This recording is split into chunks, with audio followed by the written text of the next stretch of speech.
Welcome sa Panlasang Pinoy! Magluluto tayo ng ginataang langka with alimasag. Ito yung mga ingredients na gagamitin natin. Alimasag, hilaw na langka, dahon ng malunggay, sili, optional ingredient lang ito, sibuyas, luya, bawang, at ng Knorr ginataang gulay recipe mix. Bukod dito, kakailanganin din natin ng tubig, ng mantika, at ng patis. Umpisa na natin. Magpapainit lang tayo ng mantika sa isang cooking pot. Kapag mainit na itong mantika, igigisa na natin dito yung bawang, yung sibuyas, at yung luya. Ito na yung bawang.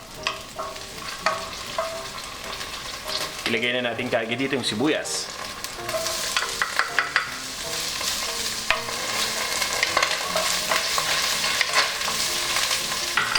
At isama na rin natin dito itong luya.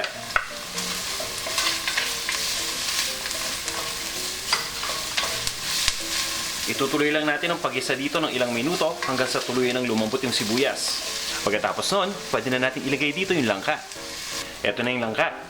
Hilaw na langka ang gamit natin dito. Pwede kayong gumamit ng sariwang langka na hilaw, yung nabibili sa palengke, o pwede rin kayong bumili ng delata na. May nabibiling delata nito.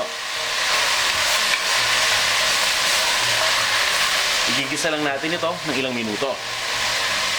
Habang niluluto natin yung langka, pagsasamahin lang natin yung tubig at yung ating Knorr ginataang gulay recipe mix.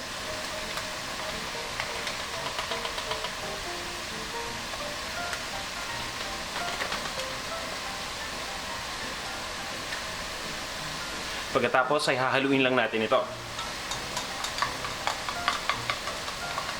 Siguraduhin lang natin na nahalo na natin mabuti yung tubig, pati itong ating Knorr ginataan recipe mix. Ito na yung ating magiging gata para dito. Pagkahalo natin mabuti, set aside muna natin ito. At itutuloy lang natin ang paggisa dito sa langka. Ilalagay ko na dito yung sili. Optional ingredient lang ito kung gusto niyo na umanghang ng konti yung ating niluluto. At isusunod na natin dito yung ating gata.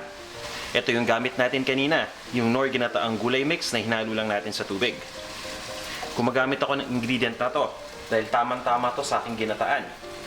Nagbibigay ito ng richness at ng lasa na nagpapasarap lalo sa ating ginataan na dish.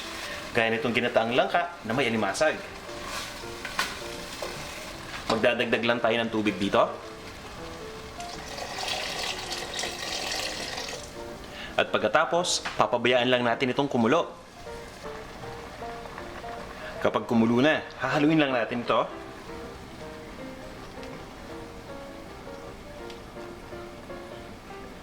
At papabayaan lang nating maluto ng ilang minuto. Makalipas ng ilang minuto, ilagay naman natin yung alimasag dito. Ito na yung alimasag. Lalagay lang natin dito sa ating cooking pot. At aayusin lang natin ito. Ayan. At pagkatapos, tatakpan muna natin ito at lulutuin lang natin ng ilang minuto pa. Tingnan na natin, makaraan ng ilang minuto ng pagluluto. Ayan, halos nag-evaporate na yung liquid dito.